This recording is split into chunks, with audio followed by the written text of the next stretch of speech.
There are certain words in English language that appear same when we speak but differ in meaning when we write those words together and apart. तो आज की इस video में हम उन्हीं words के बारे में जानेंगे कि जिनको अगर हम एक साथ लिखते हैं या उनको स्प्लिट करके 2 वर्ड्स में लिखते हैं तो किस तरह उनके मीनिंग, उनके यूसेस और उनके सेंस में डिफरेंस आ जाता है। Let's get started. यहां आपको 2 वर्ड्स देखने को मिल रहे हैं, एनीमोर, एनीमोर, दोनों सेम है, लेकिन यहां आप देखेंगे इस एनीमोर में यहां पर स्पेस दिया गया है, मीन्स इसको स्प्लिट कर दिया गया है और यहां इसको एक साथ लिखा गया है। एनीमोर एक साथ लिखा गया है और यहां स्प्लिट करके लिखा गया है। अब देखिए इसका मीनिंग कैसे चेंज होता है, किस सेंस में यूज होता है। ये जो एनीमोर है जिसको हम 2 पार्ट्स में डिवाइड कर दिया है वो रेफर करता है थिंग्स को, और जिसका मीनिंग होता है समथिंग एडिशनल और any amount of something. So example यहां देखिए, I don't have any more candy, कि मेरे पास अब और कैंडी नहीं है। दूसरा एनीमोर देखिए, ये रेफर करता है टाइम पीरियड को, ये टाइम पीरियड को रेफर करता है और इसका मीनिंग होता है प्रेजेंटली और एनी लॉन्गर।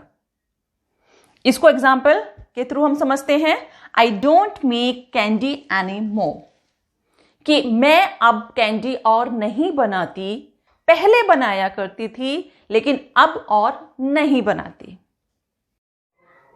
हमारा नेक्स्ट वर्ड है anyway. Anyway, in any manner. Example, you may wear the scarf any way you wish.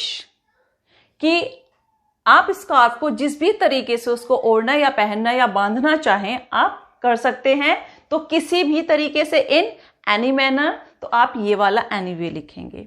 और अगर एक साथ लिखा है, that means it suggests disregard for factors that stand in the way of an argument और purpose, कि अगर हम कोई काम करने जा रहे हैं, कोई पर्पस है हमारा या कहीं कोई आर्ग्यूमेंट हो रही है, तो उसके बीच में अगर कोई फैक्टर आता है तो उसको डिसरिगार्ड अगर हम कर दें तो वहां पर ये वाला एनीवे आएगा। एग्जाम्पल, आई फेल्ट टायर्ड, बहुत थका हुआ था मैं, but decided to go to the party anyway, लेकिन फिर भी मैंने पार्टी में जाने का डिसाइड कर लिया तो कर लिया। तो anyway I decided to go to the party, although I was tired. Next word is already. Already, already. Already का meaning होता है all prepared, कि सब कुछ तैयार है। Example, let's go, चलते हैं। We are all ready to leave now, कि हम सब अब चलने के लिए बिल्कुल तैयार हैं, all prepared हैं। Okay? दूसरा ऑलरेडी जो है वो उसका मतलब होता है समथिंग दैट हैपेंड प्रीवियसली, कि पहले ही कुछ हो चुका है। Example, when we arrived at the station, कि जब हम स्टेशन पर पहुंचे, the train had already left, train तो पहले ही जा चुकी थी। तो ऑलरेडी। आप देखते हैं ऑल टुगेदर को। All together means in a group, और एवरीथिंग और एवरीवन टुगेदर, कि सब कोई साथ साथ में या एक ग्रुप में। ओके, एग्जाम्पल यहां पे दिया गया है, they left for the concert, कि वो कॉन्सर्ट के लिए निकले ऑल टुगेदर, एक साथ एक ग्रुप में होकर निकले। So they could sit next to each other, ताकि वो एक दूसरे के पास बैठ सके, एक दूसरे के साथ बैठ सके। ओके, ये जो ऑल टुगेदर है इसका मीनिंग होता है कंप्लीटली, एंटायरली, पूरी तरह से। एग्जाम्पल देखिए, the question left him all together confused, कि जब क्वेश्चन पेपर में उसने किसी क्वेश्चन को देखा तो वो पूरी तरीके से कंफ्यूज्ड हो गया। तो the question left him all together confused. Our next word is everyday. Everyday means each day. Each day. Example, Rahul takes the bus to work every day. हर दिन वो जब काम के लिए जाता है तो वो बस लेता है। ओके, तो ईच डे के लिए हम ये एवरी डे यूज करेंगे जिसको कि हमने स्प्लिट किया हुआ है। दूसरा जो एवरी डे आता है वो आता है ऑर्डिनरी नॉर्मल थिंग्स के लिए, डे टू डे लाइफ जैसे हम कह देते हैं, तो उसके लिए आता है। एग्जाम्पल देखेंगे, you should wear an elegant dress. एक शानदार ड्रेस तुम्हें पहननी चाहिए for the wedding, not just an everyday one, कि कोई ऑर्डिनरी सी नहीं, तुम्हें एक एलिगेंट सी ड्रेस पहननी चाहिए for the wedding. Our next word is sometime. Sometime. Sometime कहाँ यूज होता है? इसका meaning for a short while और अ पीरियड ऑफ टाइम। जब हमें कोई ड्यूरेशन दी गई होती है, एक पीरियड दिया गया होता है, तो वहां हम ये वाला सम टाइम लगाएंगे। एग्जाम्पल देखिए, Riya remained silent for some time. कुछ समय के लिए रिया साइलेंट रही। क्लियर हुआ? दूसरा जो सम टाइम है वो हम यूज करते हैं कब? जब हमें अनस्पेसिफिक टाइम, फ्यूचर में जब हमें अनस्पेसिफिक टाइम के लिए यूज करना हो तो वहां वो सम टाइम लगेगा। Example, we should meet some time for lunch, कि हमें लंच के लिए कभी फ्यूचर में कभी मिलते हैं हम, जैसे हम कहते थे ना, चलो कभी मिलते हैं, आना कभी घर पे, तो वहां जो सम टाइम आता है वहां ये वाला सम टाइम आएगा, ये वाला नहीं आएगा। और एक तीसरा और एक और होता है सम टाइम्स, जिसमें एस और लगा देते हैं हम, तो उसका मतलब होता है कभी कभार।